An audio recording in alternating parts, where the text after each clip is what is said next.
The Whitney Museum terrace glittered that night, a jewel box suspended above Manhattan. I remember how the champagne flutes caught the light, how the glass walls reflected both the skyline and our perfect images. Me, Sloane Rivera, event curator extraordinaire, and Nicholas Camden, the man New York Magazine had recently crowned the loyal millionaire. I smoothed the silk of my emerald gown, feeling the weight of the 3-carat diamond on my finger as Nicholas slid his arm around my waist. His touch was possessive, yet gentle. The perfect pressure for the cameras that never seemed to tire of capturing his jawline, his confident smile, the way he commanded any room he entered. "To new beginnings," he whispered, his lips brushing my ear, "and to the woman who makes it all worthwhile." The crowd of CEOs, art patrons, and social elites raised their glasses in our direction. This was our moment, the official seal on both his empire and our engagement. I should have felt complete. Instead, I felt a strange hollowness beneath my practiced smile, like standing on a stage whose trapdoor might spring open at any second. When my phone vibrated against my hip, I almost ignored it. Then I saw Quinn's name flashing urgently on the screen. My sister never called during flights. As a commercial pilot with 12 years of experience, she was religious about protocol. Yet here she was, calling from 30,000 feet. "Excuse me," I murmured to Nicholas, stepping away from the crowd. "Sloane." Quinn's voice was low, controlled, the same tone she used during turbulence. "Nicholas is on my plane. Seat 2A, headed to Paris, with another woman." I pressed my back against the cool glass of the terrace, feeling the city lights burn through my skin. "That's impossible. He's standing 20 feet from me." "I'm looking at him right now," Quinn insisted. "I've seen him at enough of your dinner parties to know his face. It's him, Sloane. And the woman, she's beautiful, blonde. They look intimate." A chill ran through me as Nicholas caught my eye from across the terrace. He raised his glass in my direction, his smile never faltering. "Quinn, are you absolutely sure?" My voice had gone thin. Quinn had never been wrong. Not in a cockpit, not in a crisis, not about anything that mattered. "I'm sending you photos, now." Before I could process what was happening, the massive projector screen behind the stage, the one meant to showcase donor reels and foundation photos, flickered. A tech glitch, I thought, until the images sharpened into crystal clarity. Nicholas at JFK, boarding Quinn's Paris flight. Nicholas in business class, his hand casually brushing the arm of a stunning blonde. Nicholas at check-in at Hotel Le Meurice, the Parisian palace where he'd first proposed to me. Time suspended. Gasps rippled across the terrace like a wave. Someone dropped a champagne flute that shattered against the marble floor. A perfect punctuation to the moment. Nicholas froze, his face draining of color as he stared at his own image towering above the gala. The perfect mask he'd worn for so long began to crack, revealing something cold and calculating underneath. And I, his devoted fiancée, the woman he'd publicly called his anchor, stood at the epicenter of his unraveling, suddenly facing an impossible choice. Protect the man whose lies I'd unknowingly helped to sell, or step aside and watch as the truth burned everything down. 6 months earlier, I was arranging orchids at the Metropolitan Museum's spring fundraiser when Nicholas Camden first appeared in my peripheral vision. I'd seen his face in Forbes and the Wall Street Journal, of course. Everyone in New York's philanthropy circuit knew the venture capitalist with the golden touch and generous checkbook. But photographs hadn't captured the electricity he carried, the way rooms reorganized themselves around his presence. "The flowers are exquisite," he said, his voice carrying just the right blend of authority and warmth, though they pale beside their arranger. I'd heard enough lines in my 10 years as an event curator to recognize flattery, but something in his directness caught me off guard. "Mr. Camden," I replied, extending my hand. "I was wondering when you'd make your entrance. The development director has been watching the door for an hour." He laughed, a genuine sound that crinkled the corners of his eyes. "You have me at a disadvantage. You know who I am, but I don't know your name." "Sloane Rivera." I kept my voice professionally neutral. "I curate most of the major fundraisers east of Fifth Avenue." "Ah, the invisible hand behind New York's conscience. You make the wealthy feel good about writing checks." "I create environments where generosity feels natural," I corrected him. "There's a difference." His eyes, a deep blue that reminded me of the Atlantic in winter, assessed me with new interest. "There absolutely is. Would you have dinner with me tomorrow, Ms. Rivera? I'd like to hear more about the difference." That dinner turned into breakfast the following morning.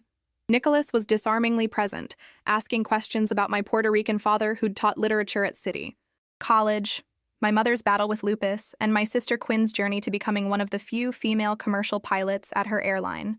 He listened like someone collecting precious details rather than simply waiting for his turn to speak. By our third date, I'd learned his story too. Raised by a single mother in Boston, scholarship to Harvard, early success in tech investments, and now a fortune, dedicated largely to children's education initiatives. The media had branded him the loyal millionaire for his unwavering commitment to the causes and people he championed. Most wealthy men I know have attention spans measured in fiscal quarters, I told him as we walked along the High Line one evening. You've funded the same literacy program for 8 years. Loyalty isn't complicated, he said, taking my hand. You find what matters and you stay, whether it's a cause or a person. By month 3, he had charmed my skeptical sister Quinn over dinner at his Tribeca penthouse. He's different, she admitted later, though her pilot's instinct for caution remained intact. Just keep your eyes open, Sloane. Men with that much power rarely show all their cards at once. My best friend. Naomi was less convinced. As a corporate compliance investigator, she approached every relationship with forensic suspicion. He seems perfect, she said after meeting him at a charity poker night. And perfect usually means there's something we're not seeing. But Nicholas dismantled doubts with consistent attention. When my mother's lupus flared, he arranged for the top rheumatologist in the country to see her.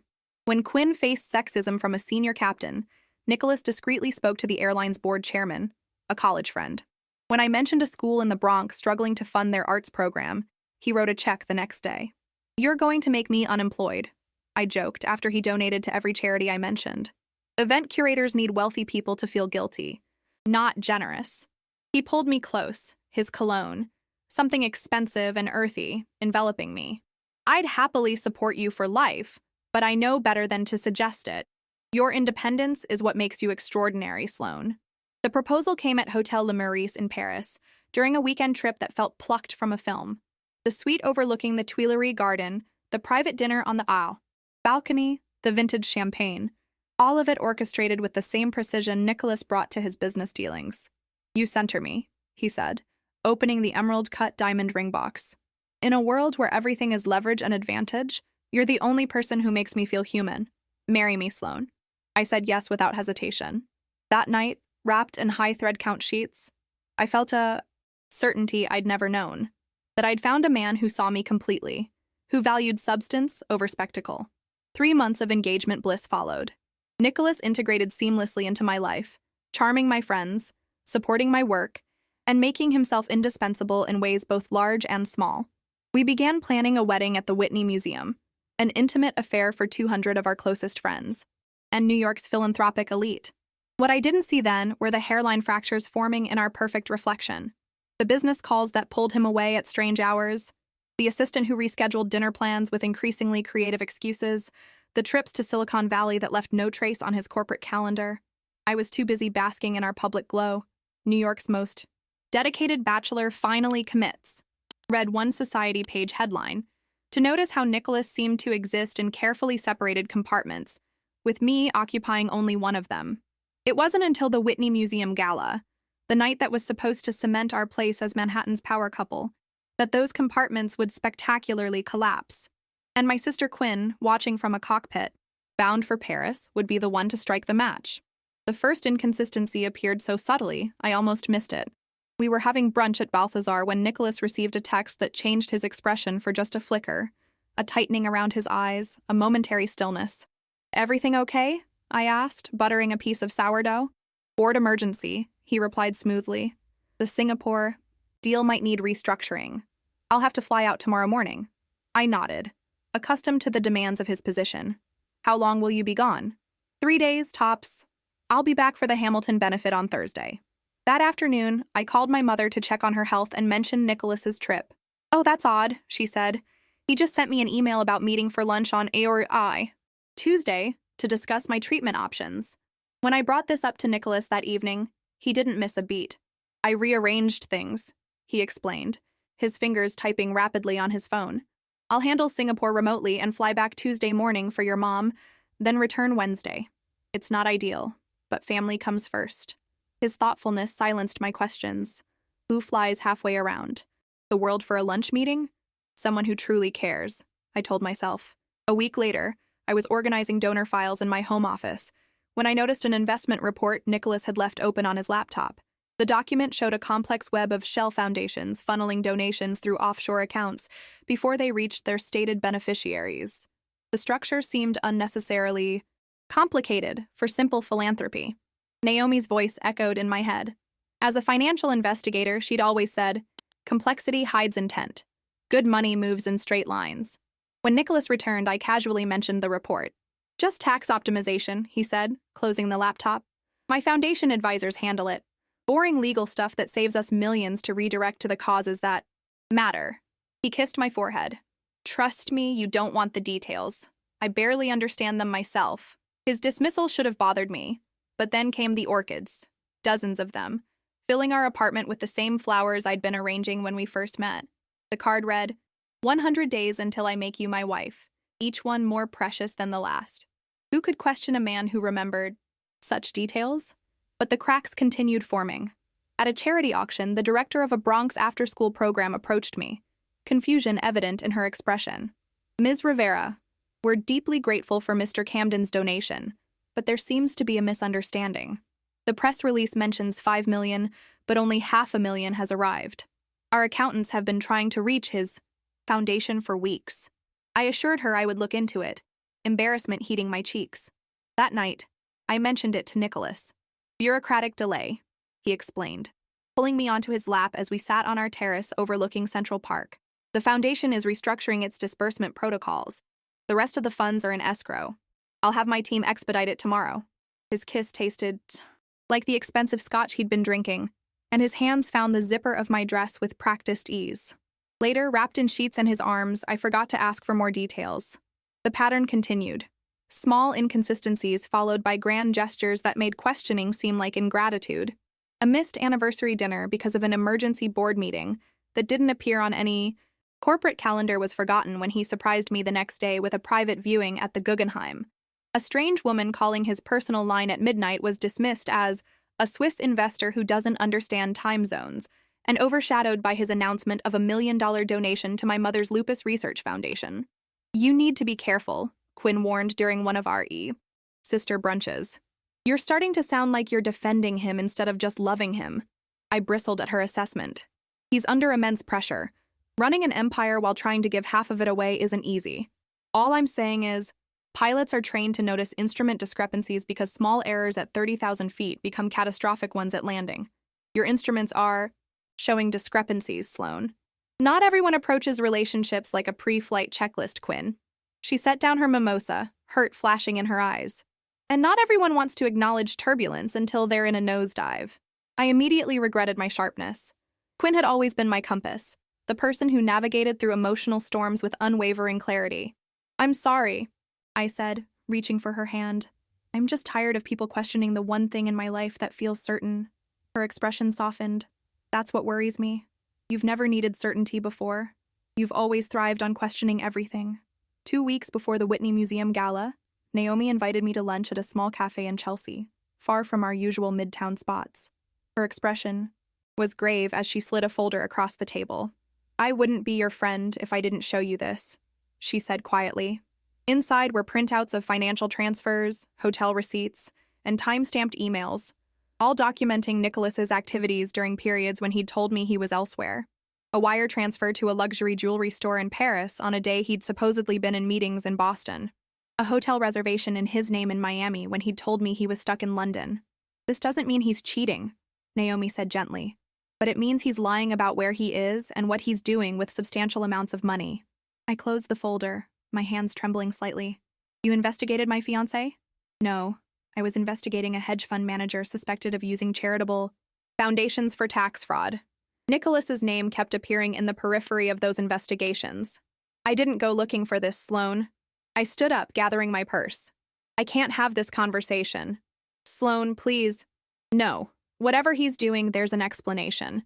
Nicholas values loyalty above everything. He wouldn't—" My voice caught. "He couldn't be living some double life." I left the folder on the table and walked out, but Naomi's evidence followed me like a shadow. That night, for the first time, I searched Nicholas's office while he was at a late meeting. His physical calendar showed nothing unusual, but when I checked his passport, tucked in his top desk drawer. I found entry stamps for countries he'd never mentioned visiting. A weight settled in my stomach, but I pushed it down. The Whitney Gala was days away, the event that would formally announce our foundation's merger and our fall wedding. I needed to focus on that, not on stamps that could easily be explained by business complexity. On the morning of the gala, Nicholas left early for back-to-back meetings, but promised to meet me at the Whitney by 7. I spent the day in final preparations, pushing away doubts with each flower arrangement I approved, each lighting cue I adjusted. "You're going to make a beautiful bride," said the museum director, squeezing my arm as we reviewed the evening's timeline. "Nicholas Camden is a lucky man." I smiled, the expression feeling strange on my face. Too tight, too practiced. I'm the lucky one. As the first guests arrived, I stood at the entrance in my emerald gown, the color chosen to match the Colombian emeralds Nicholas had given me for our engagement. "To match your eyes," he'd said.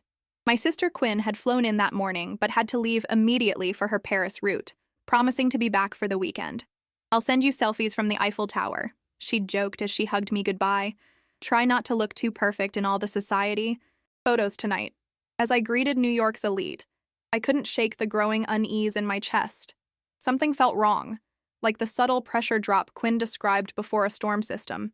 By the time Nicholas arrived, immaculate in his tuxedo, that megawatt smile lighting up the room, I was fighting a full-blown anxiety attack. "You're breathtaking," he whispered, kissing my cheek for the waiting. Photographers. "You're late," I whispered back, maintaining my smile. Traffic from downtown was brutal, but I'm here now. He guided me toward the terrace doors. "Let's give them the moment they've been waiting for." As we stepped onto the glittering terrace, champagne flutes were distributed. Nicholas would give a toast, announcing both our wedding date and the $100 million education initiative that would bear both our names.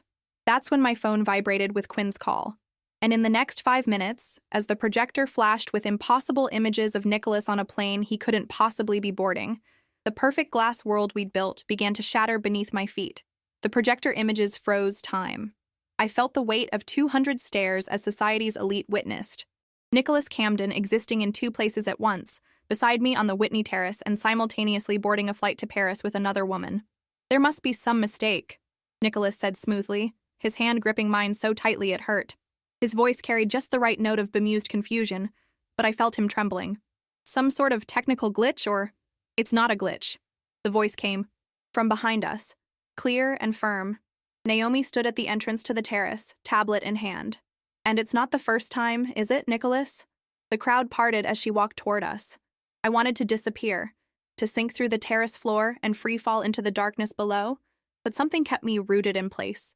Perhaps the same stubbornness that had gotten me from a small apartment in Queens to the top of New York's event planning world. "Ms. Fields," Nicholas said, his charm slipping into something colder, "this is hardly the place for whatever corporate vendetta you're pursuing. My sister is looking at you right now," I said quietly, finding my voice. "From the cockpit of that plane. She confirmed it's you, Nicholas." His eyes, those Atlantic blue eyes I'd trusted, darted between the screen, the crowd, and my face. For a split second, I saw something calculating there, a rapid assessment of damage control options. "Sloan." He lowered his voice to an intimate whisper. "You know how much I care about you. There's clearly been a misunderstanding. Let's discuss this privately." But the images kept changing on the screen. Nicholas and the blonde woman checking in at Le Meurice. Nicholas at a jewelry store I recognized from Naomi's folder. Each photo was time-stamped, each one overlapping with moments he had supposedly been with me or in business meetings. A man I didn't recognize stepped forward from the crowd. "Mr. Camden," he said, his voice carrying the unmistakable authority of law enforcement. "I'm Agent Cole Ramirez with the FBI's Financial Crimes Division. We've been investigating certain discrepancies in your foundation's disbursements." Nicholas's hand dropped from mine. The shift was subtle but devastating, like watching someone decide which items to save from a burning building. I was not among them. "My attorneys will be happy to address any questions," he said, his voice hardening. "This is clearly a coordinated attack on my reputation." Ramirez nodded to someone at the back of the room, and 2 more agents appeared. "We have a warrant to search your offices and freeze certain accounts pending investigation. You're not under arrest at this time, but we'd like you to accompany us downtown to answer some questions." The murmuring of the crowd grew louder. I saw phones raised, capturing the moment that would undoubtedly lead every society. Page and business section tomorrow. Nicholas? I said, one last attempt to understand. What's happening? He looked at me then, really looked at me, and for the first time since we'd met, I saw no performance in his eyes, just cold calculation. Business complications, Sloan. Nothing for you to worry about. And the woman on the plane? My voice didn't sound like my own. A flicker of annoyance crossed his face. Madison is a business associate. Your sister is mistaken about what she thinks she saw. Madison Vale, Naomi supplied, scrolling through her tablet. Executive at Lumiere Holdings, one of the shell companies that has been receiving diverted foundation funds. Nicholas's jaw tightened. This is absurd. I'm being set up. Agent Ramirez stepped closer. Mr. Camden, please come with us. Ms. Rivera will need to speak with you as well, but it can wait until tomorrow. As the agents escorted Nicholas toward the exit, the assembled New York elite broke into chaotic conversation. Cameras flashed. Someone touched my arm. The museum director, her face pale with shock. Sloan, I'm so sorry. We had no idea. Neither did I said, my voice hollow. The next hour passed in a blur. Guests departed in waves, their excitement barely concealed beneath expressions of sympathy. The catering staff began dismantling the event that was supposed to celebrate love and philanthropy, but had instead exposed fraud and betrayal. I found myself alone on the terrace, staring at the Manhattan skyline, the same glittering view that had been the backdrop to so many of my career triumphs. The city looked different now, its lights colder and more distant. My phone buzzed with a text from Quinn. Landing in Paris in 20 minutes. He never once looked back at the cockpit door. I'm so sorry, Sloan. I didn't cry. Not yet. The numbness felt protective, a buffer between me and the reality that the man I loved, the man I'd agreed to marry, had been living a double life so complex it apparently required lookalikes, falsified documents, and financial schemes I couldn't begin to comprehend. Naomi found me there, leaning against the glass wall. Without a word, she wrapped her arms around me, and we stood in silence as the last of the event lights were dimmed. How long have you known? I finally asked. Suspected for months. Known for certain. About 2 weeks. She pulled back to look at me. I was gathering evidence before coming to you. I didn't want to destroy your happiness without being absolutely sure. So you chose to do it publicly instead? The words came out sharper than I intended. Naomi's eyes filled with tears. No. God, no. I was going to show you everything tomorrow. But then Quinn called me from the runway, frantic because she couldn't reach you. She, said Nicholas, or someone who looked exactly like him, was on her flight. She sent me the photos, and I knew we couldn't wait. The projector? That was unplanned. I was showing the security team the photos on my tablet, asking them to find you privately, when someone from the tech booth saw them and I think they were trying to help Sloan. They put them up thinking everyone should know. I nodded, too exhausted to be angry. What happens now? Now, Naomi said gently, we get you home. And tomorrow, we start piecing together what exactly Nicholas Camden has been doing with his double life. The ride back to the apartment, his apartment, technically, though I'd moved in months ago, felt like traveling through a strange dream. The doorman's sympathetic nod told me news had already spread. In the elevator, I leaned against the wall and closed my eyes, wondering how many times Nicholas had ridden up to this same penthouse with other women, in other cities, leading other lives. The apartment was dark when I entered, the silence oppressive. I moved through the rooms, turning on lights, trying to reclaim some sense of reality. In the office, Nicholas's laptop sat on the desk. No doubt scrubbed of anything incriminating before the gala. On the wall hung a photograph of us from our Paris engagement, both of us laughing by the Seine. I touched my face in the image, wondering if he'd been genuine even then, or if I'd been a convenient character in his elaborate fiction from the very beginning. My phone rang. Quinn again. Hey, I answered, sinking into the office chair. I've landed, she said. Are you okay? I've been going out of my mind. I'm at the apartment, alone. Nicholas is with the FBI. Jesus, Sloan, this is... She trailed off. Worse than we thought, I finished for her. Apparently, it's not just about another woman. It's fraud, Quinn. He's been using me, using our relationship as cover for something much bigger. That son of a bitch. Quinn's voice hardened. My fierce little sister, always ready to fight my battles. I'm going to switch flights. I can be home by tomorrow night. No, I said, surprising myself. Stay in Paris. Do your job. I need to figure out who I am without Nicholas Camden defining me, and I need to do it alone. You're not alone, Quinn insisted. You have me. You have Naomi. You have Mom. I know. I swallowed past the lump forming in my throat. But right now, I need to understand how I missed this, how I built a life with someone who doesn't actually exist. After we hung up, I wandered into the bedroom, where Nicholas's perfectly organized closet stood like a museum exhibit of the man I thought I knew. Designer suits, color-coordinated ties, cufflinks arranged by metal type, everything in its place, just like the compartmentalized life he'd constructed. I pulled open drawers, searching for, I wasn't sure what. Some evidence that the man I loved had been real, some proof that I hadn't imagined the connection between us. In his nightstand, I found a small velvet pouch. Inside was another engagement ring, identical to mine but sized differently. The receipt tucked beside it was for Monsieur Vale, dated 2 weeks before he proposed to me. That's when the tears finally came. Not delicate ones that would preserve my dignity, but ugly, wrenching sobs that bent me double on the bedroom floor. I cried for the woman I'd been, so certain of her judgment, so proud of her independence. I cried for the future that had evaporated in a single evening. And I cried for Madison Vale, whoever she was, because she was probably sitting in a Paris hotel room right now, waiting for a man who wouldn't arrive, unaware that her life was about to implode just as mine had. As dawn broke over the Manhattan skyline, I made a decision. I would not be Nicholas Camden's victim or his fool. I would face whatever came next.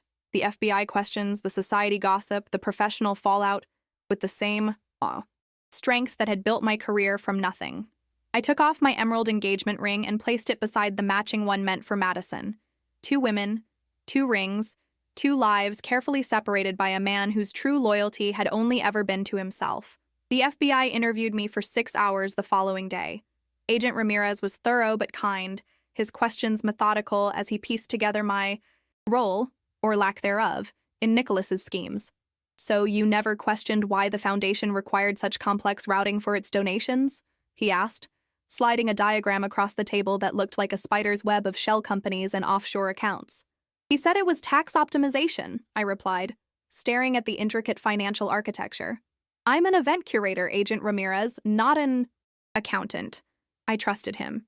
And the multiple properties in Paris, Miami, Singapore, I felt my face flush. I knew about the Paris apartment. The others, he never mentioned them. What about Madison Vale? Did he ever speak of her? I shook my head, the image of the identical engagement rings burning in my mind. Never. Not once. By the end of the interview, Ramirez seemed satisfied that I'd been an unwitting prop in Nicholas's elaborate fraud rather than a co-conspirator. Ms. Rivera, based on our investigation and Ms. Fields' documentation, we believe Nicholas Camden has been operating what amounts to a parallel life, possibly several parallel lives, for at least the past decade. What does that mean exactly? I asked, exhaustion making my voice rough. It means he created a perfect reputation as the loyal millionaire, while simultaneously diverting millions from his charitable foundation through a network of fake companies. Your relationship, and his other relationships, provided social legitimacy. The women he was involved with were strategically chosen to enhance different aspects of his image in different circles. I thought of how Nicholas had pursued me after seeing me at the Met Gala, how he'd asked specific questions about my connections to New York's philanthropic community. Had I been selected for my access, my reputation for integrity, the legitimacy I could lend his charitable facade? And what happens now? I asked. His accounts are frozen. He's been released on bail but surrendered his passport. The investigation will continue, and there will likely be a trial. Ramirez hesitated.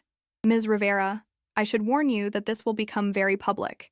Nicholas Camden's fall from grace is already making headlines. He wasn't exaggerating. When I left FBI headquarters, a small crowd of reporters was waiting. I pushed past them without comment, sliding into the car where Naomi waited. Your place? She asked as we pulled away from the curb. I nodded, suddenly remembering I no longer had a home. The penthouse belonged to Nicholas, and returning there felt impossible now. Naomi's apartment was small but warmly furnished, a stark contrast to the minimalist luxury I'd been living in. She settled me on her couch with a glass of wine and her laptop. You should probably see what they're saying, she said gently. Better to know than imagine. Touch. Headlines were brutal. Loyal no more. Philanthropist Nicholas Camden exposed as fraud. Double life of New York's golden boy. Camden arrested on suspicion of financial crimes. Society wedding off as Camden's empire crumbles. And most painfully, the women who didn't know they were sharing a fiancé inside Nicholas Camden's web of deception. The article beneath that last headline featured a photo of me at the gala, my face frozen in shock as I stared at the projector screen. Beside it was a picture of a beautiful blonde woman, Madison Vale, looking equally stunned outside Le Meurice in Paris. According to the article, she had been intercepted by French police upon arrival at the hotel, informed that her fiancé was in FBI custody in New York, and that the engagement ring on her finger was an exact duplicate of one given to another woman. There are others, Naomi said quietly as I scrolled through the coverage. The investigation has identified at least 3 women in different cities who believed they were in exclusive relationships with Nicholas. Each one provided different kinds of social or business access. My stomach churned. And the foundations? The children's programs? Some were legitimate. Many were not. The money trail suggests that while some donations did reach their intended recipients, millions were siphoned off through the shell companies. Nicholas was essentially using philanthropy as a laundering operation for less savory investments. I thought of the after-school program director who had approached me about missing funds. How many others had been promised? Help that never fully materialized? How many children had I unwittingly helped to disappoint? My phone had been vibrating constantly with messages from friends, colleagues, clients, all expressing shock, sympathy, or morbid curiosity. I turned it off, unable to face their questions when I had so few answers for myself. "You can stay here as long as you need," Naomi offered, taking the laptop gently from my hands. "Quinn called while you were with the FBI. She's switching flights to be back tomorrow." I nodded, grateful beyond words for these 2 women who had seen through Nicholas's facade when I could not. I need to find my own place, and I need to decide what to do about work. The thought of facing clients after this public humiliation made me nauseous. My reputation as an event curator was built on perception and trust, qualities that seemed laughable now that I'd been exposed as the woman too blind to see her fiancé's double life. "One step at a time," Naomi advised. "First, sleep. Tomorrow, we'll start figuring out the rest." But sleep proved elusive. Every time I closed my eyes, I saw Nicholas's face, not as it had been in our happiest moments, but as it appeared on the terrace. When the mask finally slipped, cold, calculating, assessing which assets could be salvaged and which had to be abandoned. By morning, I'd made a decision. I showered, borrowed clothes from Naomi, and asked to use her home office for a few hours. "What are you doing?" she asked, bringing me coffee. "Emailing every client I have," I said, fingers flying over the keyboard. "Telling them the truth, before someone else creates a narrative for me. And then I'm going to find an apartment, preferably in a building where no one reads page 6. Naomi watched me with concern. "You don't have to do everything today, Sloan." "Yes, I do," I insisted. "Because if I stop moving, I'll start thinking. And if I start thinking, I'll start doubting everything I've ever believed about myself and my judgment. So today, I move forward." By noon, I'd sent 37 emails. Most responses were sympathetic. A few were awkwardly distant. 2 clients explicitly stated they would need to reassess our working relationship given recent events. I tried not to let it sting. Quinn arrived that evening, bursting through Naomi's door with the focused energy she brought to everything. She hugged me, fiercely, then held me at arm's length to assess the damage. "You look like hell," she announced. "Thank you for your honesty," I said, attempting a smile. "Always." She dropped her flight bag and pulled a bottle of tequila from it. I brought reinforcements. Naomi, glasses. The 3 of us sat around Naomi's kitchen table as Quinn recounted her version of events. Spotting Nicholas boarding, the moment of disbelief, the frantic calls to Naomi when she couldn't reach me. "When I saw him step onto my plane, I thought I was hallucinating," she said, pouring another round. "But then he looked right at me. Right through me, really. Like I was just another crew member he'd never met. That's when I knew something was very wrong." "Did he seem happy?" I found myself asking. "With her?" Quinn and Naomi exchanged a look. "Sloan," Naomi began. "I need to know," I insisted. "Was it all an act with me?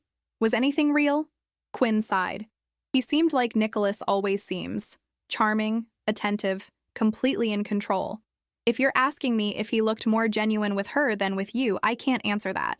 The man was, a professional performer. I nodded, swallowing past the lump in my throat. I keep trying to understand how I missed it. I'm good at reading people. It's literally part of my job to understand what people need, what they respond to. That's exactly why you were the perfect target, Naomi said. You're trained to look for the best in situations, to create experiences that make people feel good. Nicholas studied you and became exactly what you needed. And what did he get from me? The question had been haunting me. What was I worth to him? Legitimacy, Quinn said bluntly. You're respected in every philanthropic circle in New York. Having you on his arm meant no one questioned his charitable motives. Meanwhile, Naomi added, Madison Vale gave him access to European investment circles. The other women we're identifying served similar purposes in their regions. You were all unknowingly working for him, opening doors he couldn't access alone. I took a long sip of tequila, letting the burn ground me in the present moment. So what now? How do I rebuild when my judgment, my entire sense of reality, has been so completely shattered? Quinn reached across the table and took my hand. One day at a time, starting with getting your own place, figuring out which clients still trust you, and remembering who you were before Nicholas Camden decided to make you a character in his fiction. I squeezed her hand, drawing strength from her certainty. And the media? The society whispers? Being known forever as the woman who didn't realize her fiancé had multiple lives? That's the thing about New York, Naomi said with a small smile. There's always a bigger scandal coming. You weather this one, keep your head high, and eventually, you'll be yesterday's headline. As we talked into the night, I felt something shift inside me. Not healing, exactly, but a solidifying of my foundation that had been so badly shaken. These women beside me were real. Their loyalty was not a performance. And somewhere beneath the humiliation and betrayal, the woman I'd been before Nicholas still existed, perhaps wiser now, certainly more cautious, but still fundamentally intact. The media storm intensified over the following weeks. Nicholas's arrest dominated business sections as investigators uncovered layer after layer of financial deception. His carefully constructed image as the loyal millionaire crumbled daily as new revelations emerged. Falsified donation records, misappropriated funds, and evidence that he had been maintaining parallel relationships in at least 4 different cities. I moved into a small apartment in Brooklyn, far from the Manhattan circles where I'd built my career. The space was nothing like the gleaming penthouse I'd shared with Nicholas. It was older, with creaky floors and temperamental plumbing, but it was, mine, paid for with money I had earned before I'd ever heard the name Nicholas Camden. It has character, Quinn declared when she helped me move in, eyeing the outdated kitchen with diplomatic optimism. It has anonymity, I corrected her, which is what I need right now. Professionally, I was adrift. Half my clients had politely distanced themselves, citing scheduling conflicts or restructuring. The other half seemed morbidly fascinated by my proximity to the scandal, asking thinly veiled questions during meetings about what I had known and when. I answered with as much dignity as I could muster, but each conversation left me feeling hollowed out. One morning, 3 weeks after the gala, my phone rang with an unknown number. I almost didn't answer, wary of more journalists seeking comments. Sloane Rivera, I said cautiously. Ms. Rivera. The voice was female, coolly elegant with a slight European accent. This is Madison Vale. My heart stuttered. I sank onto my secondhand couch, suddenly lightheaded. Ms. Vale, I wasn't expecting your call. No, I imagine not. She paused. I'm in New York. I think we should meet. 2 hours later, I was sitting across from her at a quiet cafe in the West Village. Madison Vale was exactly as she appeared in the photographs, striking, with the kind of blonde beauty that turned heads without trying. She wore simple black trousers and a cream silk blouse that probably cost more than my monthly rent. No engagement ring. Thank you for coming, she said, stirring her espresso. I wasn't sure you would. I wasn't sure I should, I admitted. But I have questions that only someone in your position might be able to answer. A slight smile touched her lips. My position? Yes, I suppose we're in a rather exclusive club now, aren't we? How many of us are there? I asked, the question that had been haunting me. That I know of? 4. She took a sip of her espresso. Myself in Paris, you in New York, Amara in Singapore, and Catherine in London. And did you? Did you know about any of the others? Madison shook her head. Not until that night at Le Maurice when the French police were waiting for me. They showed me your photograph from the Whitney Gala. It was quite a shock to discover I was the other woman when I'd always believed I was the only woman. The irony of our shared delusion hung between us. For a moment, we simply studied each other. Two women who had loved the same illusion. How long were you with him? I finally asked. 3 years. He proposed last summer at our villa in Provence. She twisted her bare ring finger absently. And you? 18 months. Engaged for 6. I paused, gathering courage for my next question. Did you ever suspect anything? Madison considered this. Her blue eyes, so different from Nicholas's, warmer somehow, focusing on some middle distance. There were inconsistencies, times when he was unreachable, business trips that seemed to involve unusual routing. But Nicholas was very skilled at making his complexities seem like evidence of his brilliance rather than his deception. I nodded, recognizing the same manipulation he'd used on me. What will you do now? Return to Paris, continue running my investment firm, live more cautiously but not less fully. She reached into her handbag and withdrew a slim folder. But before that, I thought you should see these. Inside were financial documents, bank transfers, property deeds, investment certificates. What am I looking at? Evidence that Nicholas moved approximately $40 million through accounts connected to your name over the past year. Money that originated from charitable donations but never reached their intended recipients. Ice slid down my spine. I never authorized any accounts beyond my personal checking and savings. I never signed anything. He didn't need your signature, Madison interrupted gently. Only your identity, your social security number, your date of birth, details a fiancé would naturally have access to. Horror dawned as I flipped through the documents. Are you saying he used my identity to hide stolen money? That I could be implicated in his fraud? I'm saying you need protection. The FBI is building their case, but prosecutors will look for anyone they can pressure. She slid another document across the table. Business card paperclip to a contract. This is my attorney in New York. She specializes in identity theft and financial fraud. She's expecting your call. I stared at Madison, confusion replacing shock. Why are you helping me? She smiled, a genuine expression that transformed her face. Because Nicholas Camden has taken enough from both of us. I won't let him take your freedom too. As we parted outside the cafe, Madison surprised me by clasping my hand. We are not victims, Ms. Rivera. We are survivors. Remember that in the difficult days ahead. I watched her walk away, her posture perfect, her stride confident. In another life, we might have been friends. In this one, we were bound by a shared betrayal that few others could understand. The attorney Madison recommended, razor-sharp woman named Elise Winters, took my case immediately. Together with Naomi, they built a protective wall around what remained of my finances and identity, documenting every instance where Nicholas had acted without my knowledge. The good news, Elise explained during our second meeting, is that Agent Ramirez believes your story. The evidence supports your claim that you were unaware of all these accounts. The bad news is that unwinding your identity from Nicholas's schemes will take months, possibly years. And my professional reputation? I asked. Elise's expression softened slightly. That's beyond my legal expertise. But in my experience, the best rehabilitation for a damaged reputation is consistent, visible integrity over time. The one thing I both had too much and too little of. Without a full client roster, my days stretched emptily before me. Yet the work of rebuilding, my career, my self-trust, my life, seemed to require more time than I could possibly have. A month after the gala, I received a certified letter from the Whitney Museum. Inside was a formal request for me to collect my personal items from their storage room, items left behind in my hasty exit that night. I'd been avoiding the museum, avoiding all the high-profile Manhattan venues that had once been my professional domain, but I couldn't hide forever. When I arrived, the security guard recognized me immediately. His expression held the same uncomfortable mix of pity and curiosity I'd grown accustomed to.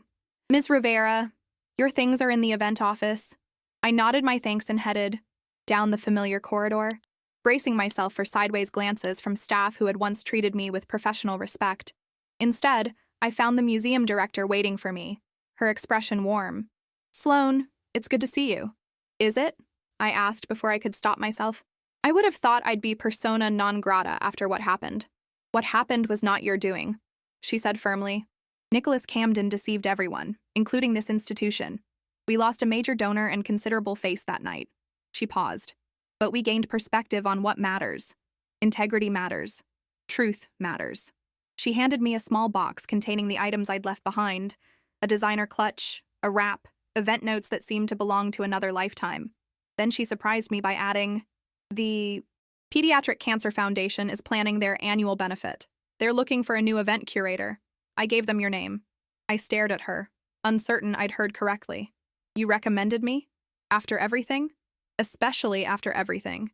You handled an impossible situation with dignity. That speaks volumes about your character." She smiled slightly.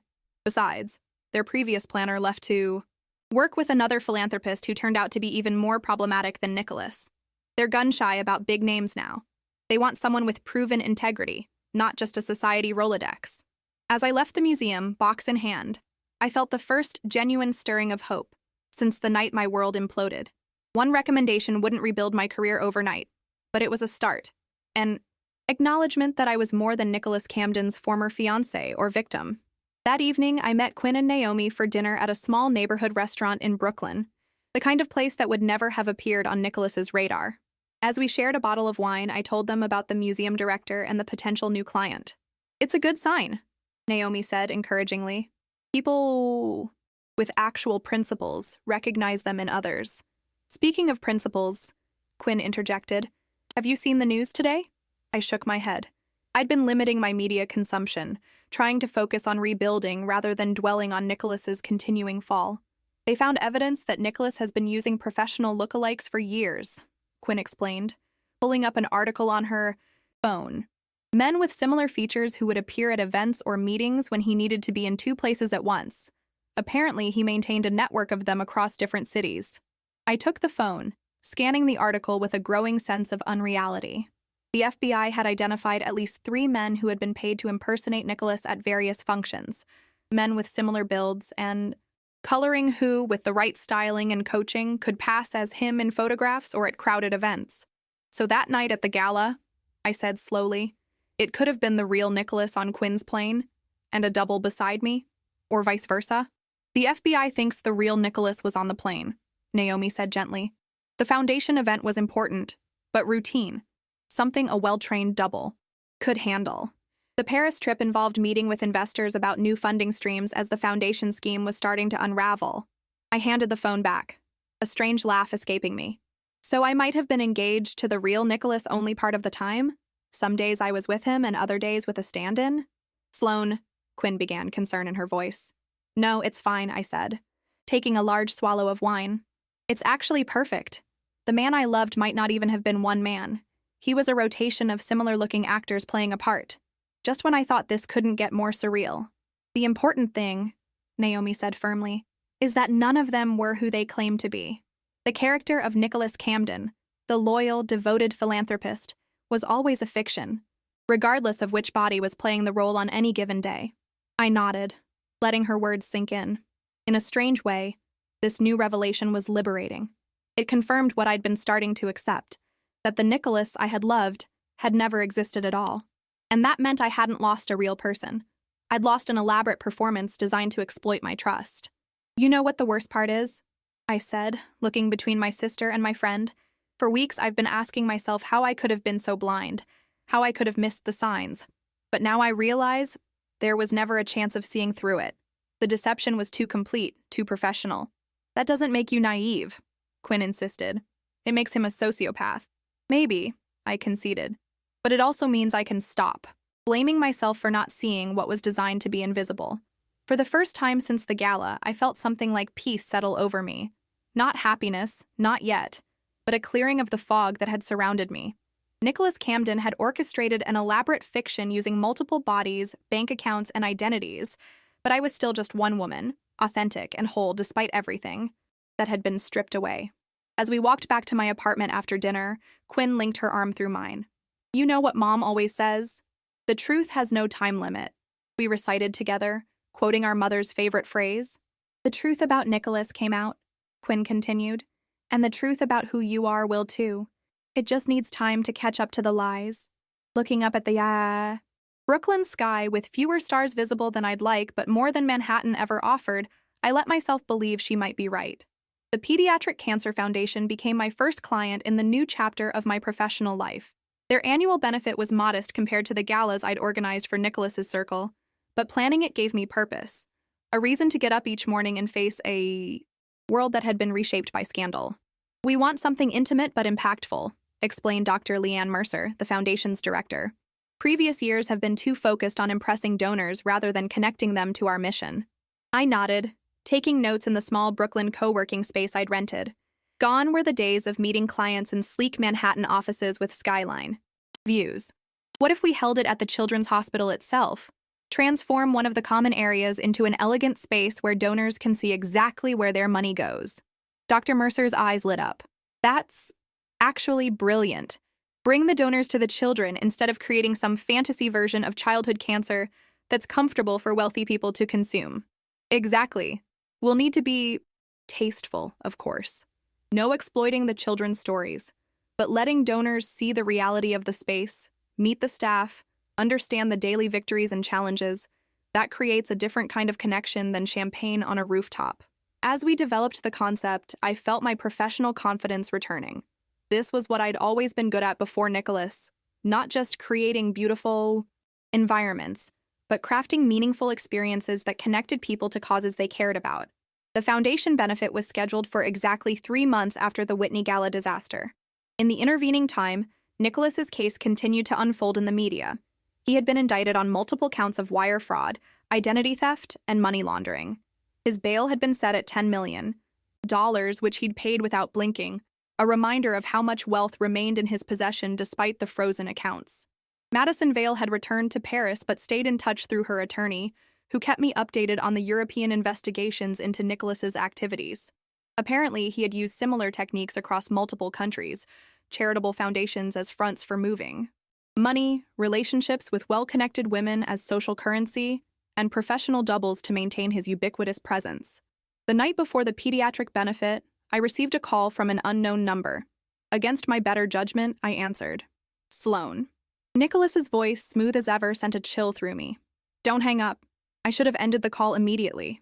Instead, I found myself frozen, heart pounding. "How did you get this number?" "That's hardly the most difficult thing I've managed lately," he said with a hint of his old charm. "I hear you're working again. The pediatric event tomorrow." The fact that he knew about the benefit, my first attempt to rebuild, made me nauseous. "What do you want, Nicholas?" "To explain. To help you understand that things aren't as, black and white as they seem." His voice softened. "What we had was real, Sloan. You were different from the others." A bitter laugh escaped me. "Different how? I opened the same doors, provided the same social legitimacy. Was I just better at not asking questions?" "No," he insisted. "You were the center. The others were strategic relationships, necessary for certain objectives. But you were where I came home." Home. The word felt like acid. "Which version of you came home to me, Nicholas? You personally or one of your professional doubles? How often was I with a stand-in while the real you was with Madison or Amara or Catherine?" A pause. "It wasn't like that." "Then what was it like? Explain it to me." My voice had gone dangerously quiet. "Help me understand how you justified using my name to move stolen money. How you justified proposing to multiple women with identical rings." "The rings weren't identical," he said, an edge of irritation creeping into his tone. "Madison's had a different cut. Catherine preferred sapphires." The casual arrogance of his correction broke something in me. "Goodbye, Nicholas." "Sloan, wait." I hung up, my hand trembling. For weeks, I'd imagined what I would say if I ever spoke to him again. All the cutting remarks and pointed questions I would deliver with devastating calm. But in reality, hearing his voice had only confirmed what I already knew. The man I had loved had never existed. I called Quinn immediately. "Nicholas just called me." "What? How did he get your number? What did he want?" Her questions tumbled out in rapid succession. "To justify himself. To tell me I was special compared to the others." "That manipulative bastard," Quinn growled. "Are you okay?" Surprisingly, yes. And it was true. The conversation had left me shaken, but also strangely strengthened. He doesn't have power over me anymore. His voice doesn't sound like home or safety or truth. It sounds like what it always was, a performance. The why Pediatric benefit the next evening was a modest success by Nicholas Camden's standards, but a triumph by mine. We transformed the hospital's atrium into an elegant yet approachable space, with artwork by the young patients displayed alongside professional pieces donated for auction. Doctors and nurses spoke briefly about their work, and 2 teenage cancer survivors shared their stories with poised eloquence. The foundation raised just over $500,000, less than one of Nicholas's glittering galas might have generated, but every dollar would go directly to patient care and research, rather than disappearing into offshore accounts. As the event wound down, Dr. Mercer found me adjusting a floral arrangement that had tilted during the evening. "Sloan, this was exactly what we needed." "Thank you. I'm glad it worked out." I straightened, surveying the space with professional satisfaction. "Your team made it easy. I've had calls from 3 other medical foundations asking who handled our event this year." She smiled. "I hope you don't mind that I gave them your information." A weight I hadn't realized I was carrying lifted slightly from my shoulders. Word of mouth. Recommendations had built my career the first time. Perhaps they could rebuild it now. Over the following months, I slowly accumulated new clients. Smaller organizations with genuine missions rather than the high society vanity projects that had filled my calendar during my time with Nicholas. The work was less glamorous, but more meaningful. I found myself sleeping better, even in my creaky Brooklyn apartment with its temperamental plumbing. 6 months after the Whitney Gala, Nicholas Camden's trial began. I received a subpoena to testify, not as a defendant, thankfully, but as a witness to certain financial transactions and foundation activities I had observed during our relationship. The night before my scheduled testimony, Quinn insisted on staying over. We sat on my small balcony, with glasses of wine, watching the Brooklyn traffic below. "Are you ready for tomorrow?" she asked. I considered the question. As ready as I can be. Elise has prepared me well. Madison's attorney had taken me through likely questions and coached me on maintaining composure under cross-examination. "Will this be the first time you've seen him since that night?" I nodded. "Unless you count seeing..." His face plastered across every newspaper and business magazine. Quinn studied me in the fading light. "You seem stronger." "I am." I took a sip of wine, searching for the right words.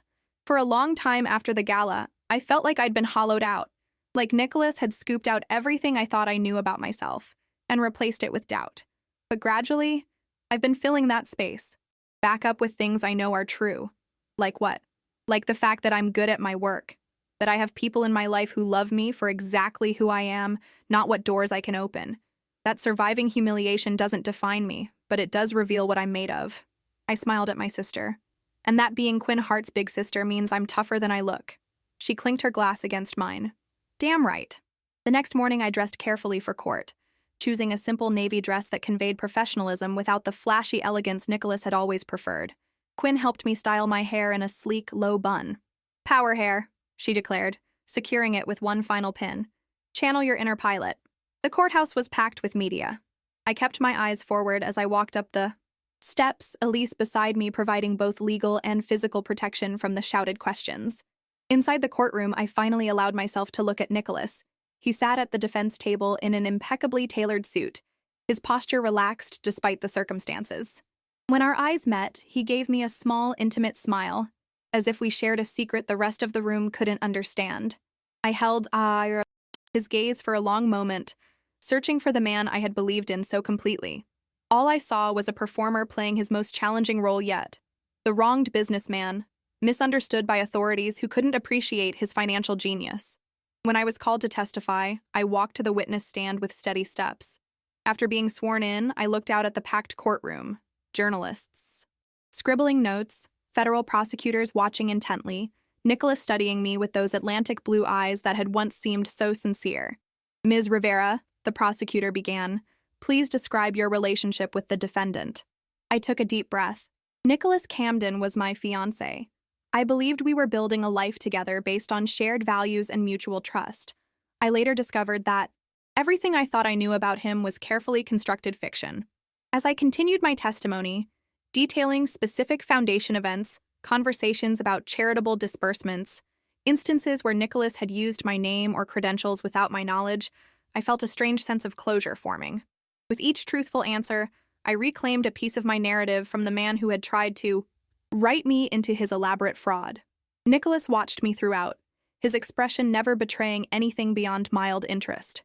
Only once, when I described finding the matching engagement ring intended for Madison Vale?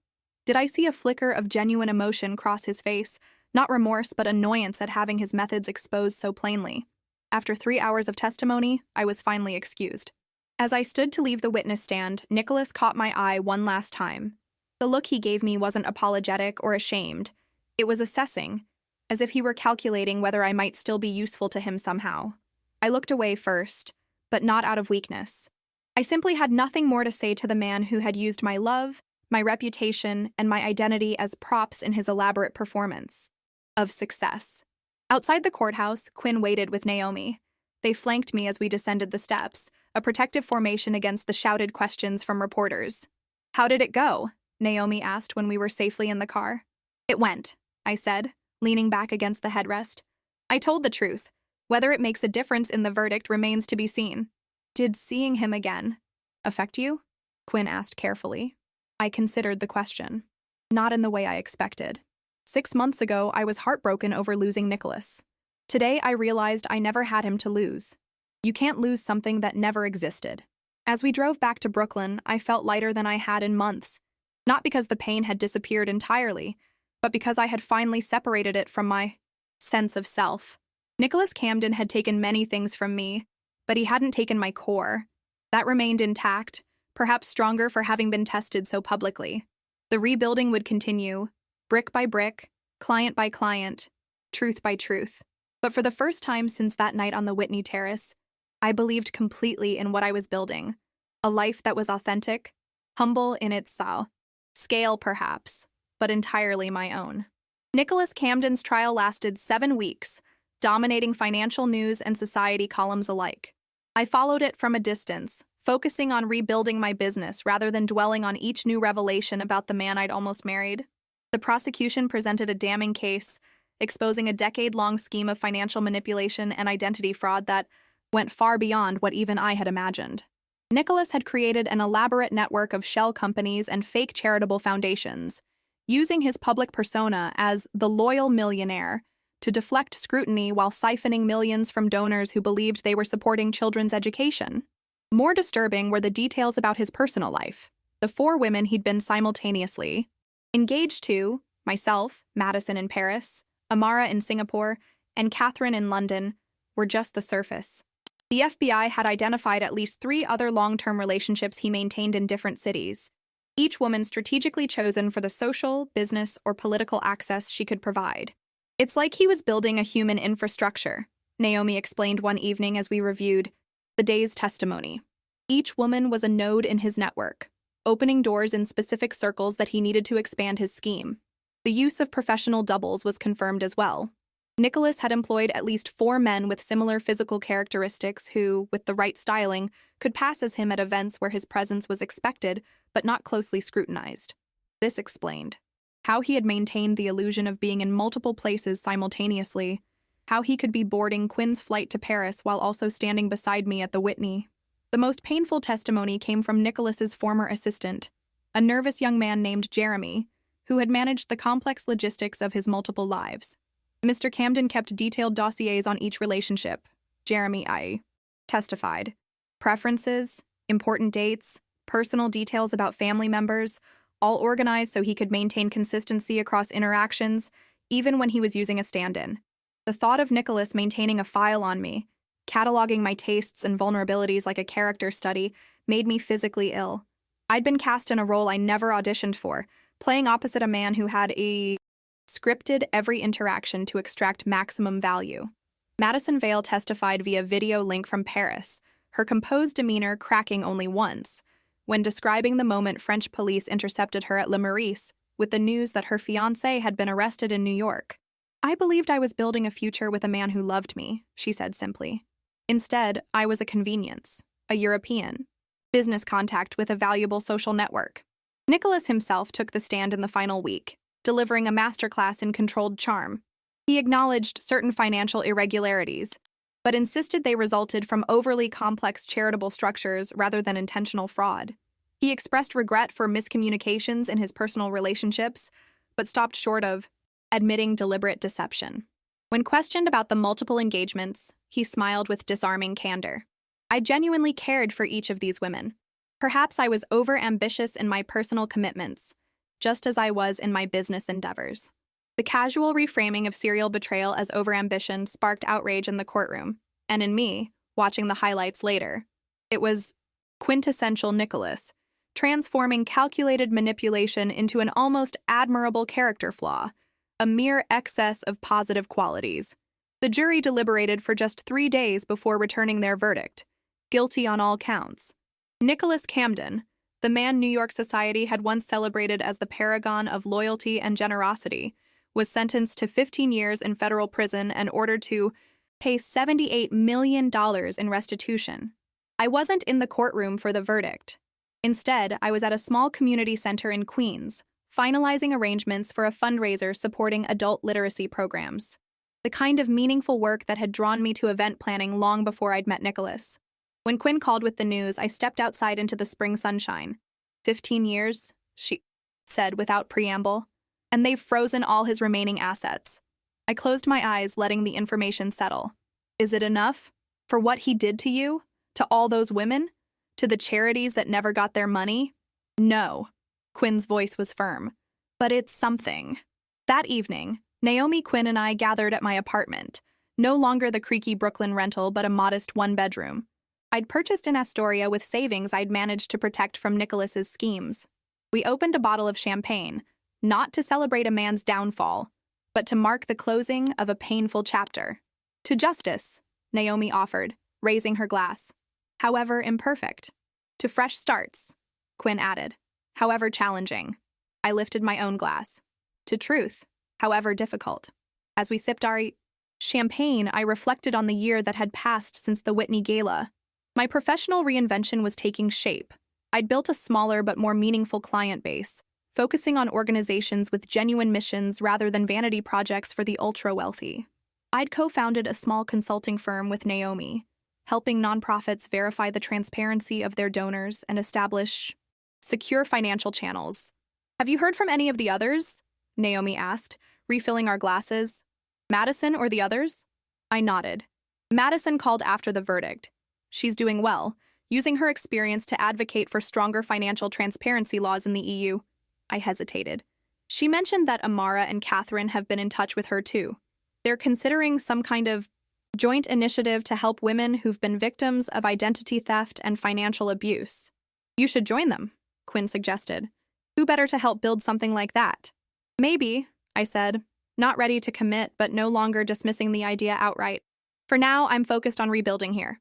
Later that night, after Quinn and Naomi had gone, I stood on my small balcony looking out at the Queens skyline. Less dramatic than Manhattan's glittering towers, but somehow more honest in its jumbled authenticity. My phone buzzed with a text from an unknown number. I never lied about one thing. You were extraordinary. When I'm released, I hope you'll let me explain everything properly. Nah. I stared at the message, feeling nothing but a distant pity for a man who still believed in his power to manipulate, even from behind prison walls. Without replying, I blocked the number and deleted the message. Nicholas Camden no longer had the power to define my story. That privilege had returned to where it belonged, with me. 1 year to the day after Nicholas Camden's sentencing, I stood on another terrace. Not the Whitney Museum's glittering platform above Manhattan, but the rooftop garden of a Y community center in the Bronx. Around me, donors mingled with teachers and students from the center's educational programs, the conversations flowing naturally between people who might never have connected in the stratified world I'd once inhabited. Ms. Rivera? A teenage girl approached, clutching a folder to her chest. I just wanted to thank you for organizing tonight. My photography is being auctioned, and someone already bid $300. I smiled at her. Lucia, whose talent with a camera had immediately caught my attention during planning meetings. That's because your work is extraordinary. The composition of your city series tells stories most people walk past without seeing. She beamed, the validation clearly meaning more than the money. Mr. Daniels said you're the one, who suggested including student artwork in the auction instead of just professional pieces. Art shouldn't just be about names and prestige, I said, thinking of the hollow glamour of so many galas I'd organized in my previous life. It should be about seeing the world in new ways. Your photographs do that. As Lucia moved away to check on her displayed work, Quinn appeared at my side, elegant in knee, her pilot's uniform. She'd come directly from a flight to support me. "Successful evening?" she asked, surveying the diverse crowd. "Beyond expectations," I confirmed. "We've already raised $40,000 for the education programs, and the night's not over yet." "Not bad for the Woman's Society magazines once called Manhattan's most publicly humiliated fiancé," Quinn said dryly. I laughed. The sting of those early headlines long faded. Amazing what a year can do. And it had been an extraordinary year of transformation. After Nicholas's sentencing, I'd made a decision to completely reimagine my professional identity. Instead of chasing the high-profile society events that had once defined my career, I focused on organizations doing meaningful work in communities that needed it most. My new company, Truth and Transparency Events, specialized in creating authentic connections between donors and causes, with complete financial disclosure built into every aspect of our process. Naomi's compliance expertise paired perfectly with my event experience, allowing us to offer something unique: fundraising events where every dollar could be traced from donor to final impact. In a philanthropy world still reeling from Nicholas Camden's fraud, our approach filled a critical need. The rooftop door opened, and I spotted a familiar blonde head. Madison Vale crossed the garden toward us, turning heads as she always did, though not for the reasons she once had. Following the trial, Madison had become a prominent advocate for financial transparency and fraud protection, using her position in European investment circles to push for regulatory reform. "Sloan," she greeted me with the European double kiss that had initially seemed affected, but I now knew was simply her natural style. "Quinn, the event looks wonderful." "I'm glad you could make it," I said sincerely. "How long are you in New York?" 3 days. The UN Conference on Financial Crime Prevention starts tomorrow." She glanced around the rooftop. "Will Amara and Catherine join us tonight?" "Catherine's flight from London lands in an hour.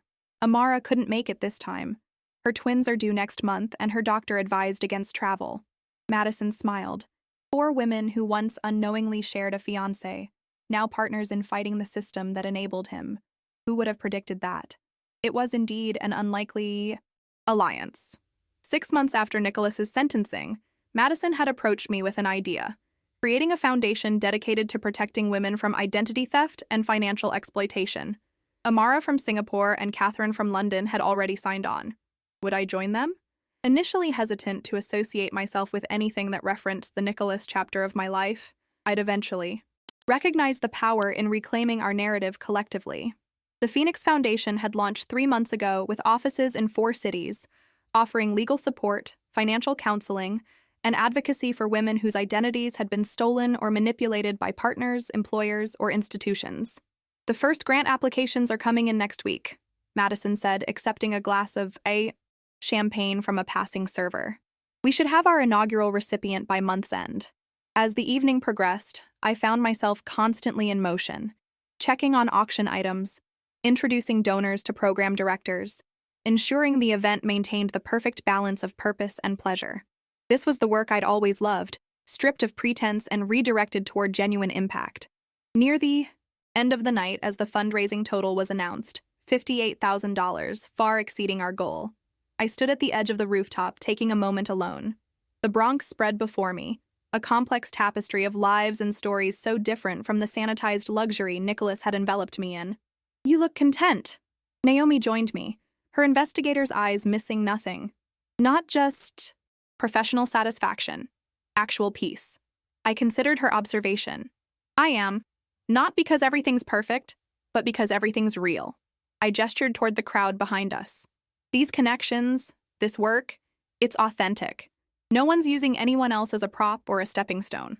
"Speaking of authentic connections," Naomi said carefully, "Diego asked if you'd be free for dinner next week." Diego Vega was the community center's education director. Passionate, intelligent, and refreshingly straightforward. We'd worked closely on tonight's event, and I'd found myself enjoying his company in a way I hadn't experienced since before Nicholas. But the thought of dating again still triggered a flutter of anxiety. "I'm not sure I'm ready," I admitted. "No one's suggesting an engagement," Naomi said with gentle teasing. "Just dinner, with a man who clearly respects both you and your work." Before I could respond, Quinn approached with Catherine, who had arrived directly from the airport, elegant despite the long flight, her British reserve warming as she hugged me. "Congratulations on a beautiful event," Catherine said, looking around appreciatively. "So different from the London." Gallus Nicholas used to parade me through. That's rather the point, I replied with a smile. Substance over spectacle. As the four of us stood together, the women who had once been unwitting characters in Nicholas Camden's elaborate fiction, I felt something I hadn't expected.